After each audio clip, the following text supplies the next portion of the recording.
భావ ప్రకటన హక్కు ఉన్నదని ఆర్టికల్ 19 ఉన్నదని చెప్పినందుకు మీరు మాట్లాడుతున్నారా? ఈ దేశంలో ప్రతి పౌరుడు స్వేచ్ఛగా తిరగవచ్చని ఆర్టికల్ 21 చాలా స్పష్టంగా పేర్కొన్నది. మరి అందుకని మీరు వద్దంటున్నారా? ఈ దేశంలో ఉన్నటువంటి సంపదనంతా కూడా 39C ఆర్టికల్ ప్రకారము కేవలము అంటే మొత్తం ప్రజల చేతుల్లోనే కేంద్రీకృతం కావాలి అనేటువంటి ముచ్చట వద్దన్నందుకు మీరు ఇట్లా అంటున్నారా? కనుక వాళ్ళు ఖచ్చితంగా వాళ్ళలో ఉన్నటువంటి అసహనం బయటికి వచ్చింది. ఎందుకంటే 2023 సెప్టెంబర్ నవంబర్లో ఒక మీటింగ్ జరిగింది. ఈ భారత రాజ్యాంగాన్ని మేము మారుస్తామని ఖచ్చితంగా రాసిరు. మీరు ఇవన్నింటిని కూడా చూడొచ్చు. 750 డాక్యుమెంట్ తయారైంది.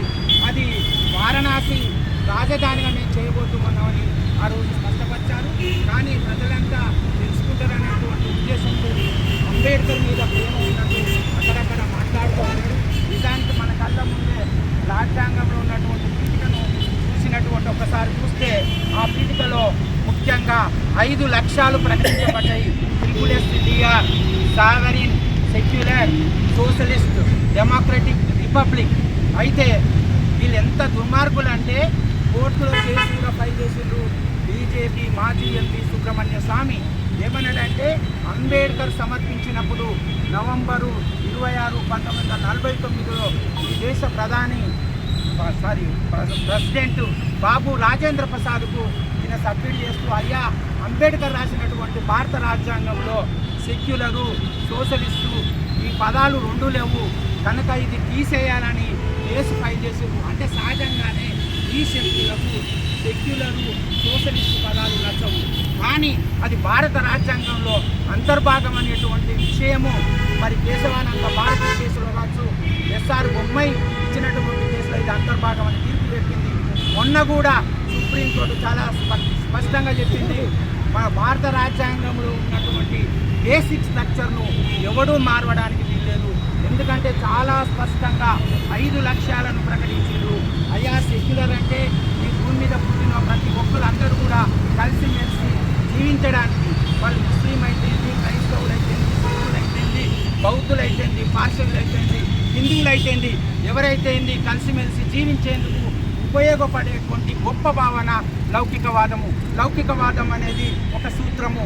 ఈ సూత్రంలో ప్రధానంగా రాజ్యం అనేది ఖచ్చితంగా మతానికి దూరంగా ఉండాలి. కానీ ఈరోజు దానికి భిన్నంగా మతాన్ని, రాజ్యాన్ని 2 కలపాలనేటువంటి కోణంలో వెళ్తున్నారు. ఎట్ ది సేమ్ టైం చాలా స్పష్టంగా లౌకికవాదం అనేది ఒక ప్రజాస్వామ్య చట్టాన్ని రూపొందిస్తుంది. ప్రజాస్వామ్యంలో వ్యక్తులు, ప్రజలు తమ భావాలను స్వేచ్ఛగా ప్రకటిస్తారు.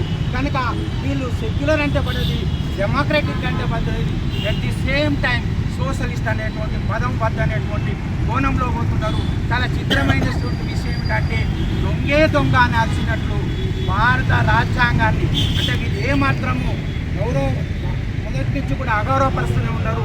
ఇంత దుర్మార్గులయ్యా అంటే వీళ్ళు భారత రాజ్యాంగం అతుకుల పొంద అని వ్యాఖ్యానించిన మిత్రులారా, ఇంత ఇవ్వాలి కదా. ఆ రోజు నుంచి కూడా మనుస్మృతి మా చట్టం, భారత రాజ్యాంగం మేము గౌరవించమని ఓపెన్గా మాట్లాడినటువంటి డాక్యుమెంట్స్ ఉన్నాయి.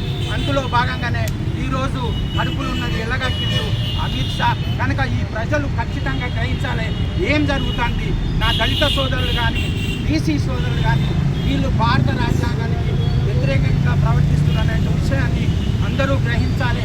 ఇక్కడ మనం అందరము ఉద్యోగం చేస్తున్నామంటే రిజర్వేషన్లు ఉన్నాయంటే ఆ మహనీయుడు ఎడ్యుకేషన్ ఫర్ ఆల్ అనేటువంటి